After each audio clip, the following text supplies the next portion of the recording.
प्रभु परंतु सुठी होति ढिठाई, यद्यपि भगत हित तुम्हि सोहाई। तुम ब्रह्मादि जनक जग स्वामी, ब्रह्म सकल उर अंतर जामी। अर्थात परंतु हे प्रभु बहुत ढिठाई हो रही है। यद्यपि हे भक्तों का हित करने वाले वह ढिठाई भी आपको अच्छी ही लगती है। आप ब्रह्म आदि के भी पिता, उत्पन्न करने वाले जगत के स्वामी और सबके हृदय के भीतर की जानने वाले ब्रह्म हैं। अस समुझत मन संशय होई, कहा जो प्रभु प्रमाण पुनि सोई। जे निज भगत नाथ तव आहहि, जो सुख पावहि जो गति लहहि। अर्थात ऐसा समझने पर मन में संदेह होता है, फिर भी प्रभु ने जो कहा वही प्रमाण सत्य है। मैं तो यह मांगती हूँ कि हे नाथ, आपके जो निज जन हैं वे जो अलौकिक अखंड सुख पाते हैं और जिस परम गति को प्राप्त होते हैं, सोई सुख सोई गति सोई भगति, सोई निज चरण स्नेहु, सोई विवेक सोई रहनि प्रभु, हमहि कृपा करि देहु।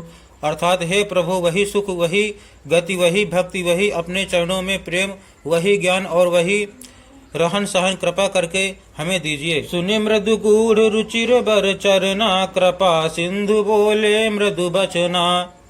जो कछु रुचि तुम्हरे मन माही, मैं सो दीन सब संशय नाही। अर्थात रानी की कोमल गुड़ और मनोहर श्रेष्ठ वाक्य रचना सुनकर कृपा के समुद्र भगवान कोमल वचन बोले, तुम्हारे मन में जो कुछ इच्छा है वह सब मैंने तुमको दिया, इसमें कोई संदेह न समझना। मातु विवेक अलौकिक तोरे, कबहु न मिटहि अनुग्रह मोरे। बंदी चरण मनु कहेउ बहोरी, अवर एक बिनती प्रभु मोरी। अर्थात हे माता, मेरी कृपा से तुम्हारा अलौकिक ज्ञान कभी नष्ट न होगा। तब मनु ने भगवान के चरणों की वंदना करके फिर कहा, हे प्रभु मेरी एक विनती और है। सुत बिस इक तव पद रति हो, मोहि बड़ मूढ़ कहे किनको। मनि बिनु फनि जिम जल बिनु मीना, मम जीवन तिमि तुम्हि अधीना। अर्थात आपके चरणों में मेरी वैसी ही प्रीति हो जैसी पुत्र के लिए पिता की होती है। चाहे मुझे कोई बड़ा भारी मूर्ख ही क्यों न कहे, जैसे मणि के बिना सांप और जल के बिना मछली नहीं रह सकती, वैसे ही मेरा जीवन आपके अधीन रहे, आपके बिना न रह सके। अस बरु माग चरण गही रहेहु, एवं अस्तु करुणा निधि कहेहु। अब तुम मम अनुशासन मानी, बसहु जाय सुरपति रजधानी। अर्थात ऐसा वर मांगकर राजा भगवान के चरण पकड़े रह गए। तब दया के निधान भगवान ने कहा, ऐसा ही हो, अब तुम मेरी आज्ञा मानकर देवराज इंद्र की राजधानी अमरावती में जाकर वास करो। तहाँ करी भोग विशाल तात, गए कछु काल पुनि। हुई हूँ अवध भुआल, तब मैं होब तुम्हार सुत।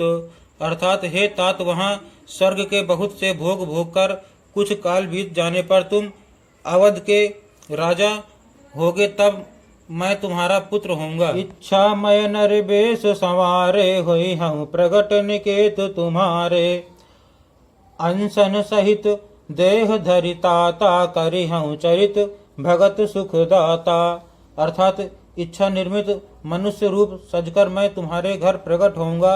हे तात, मैं अपने अंशों सहित देह धारण करके भक्तों को सुख देने वाले चरित्र करूंगा। जे सुनि सादर नर बड़ भागी, भव तरिहहि ममता मद त्यागी। आदि शक्ति जहि जग उपजाया, सोई अवतरिहि मोरी यह माया।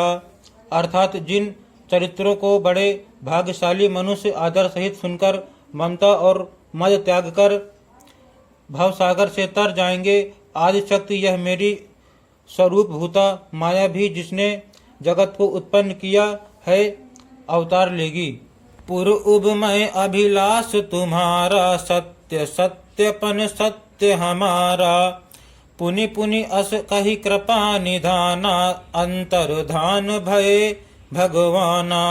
अर्थात इस प्रकार मैं तुम्हारी अभिलाषा पूरी करूंगा। मेरा पण सत्य है, सत्य है, सत्य है, कृपा निधान। भगवान बार बार ऐसा कहकर अंतर्धान हो गए। दंपति उरधरि भगत कृपाला तहि आश्रम निवसे कछु काला। समय पाई तनु तजि अनयासा जाई कीन अमरावती बासा। अर्थात वे स्त्री पुरुष राजा रानी भक्तों पर कृपा करने वाले भगवान को हृदय में धारण करके कुछ काल तक उस आश्रम में रहे।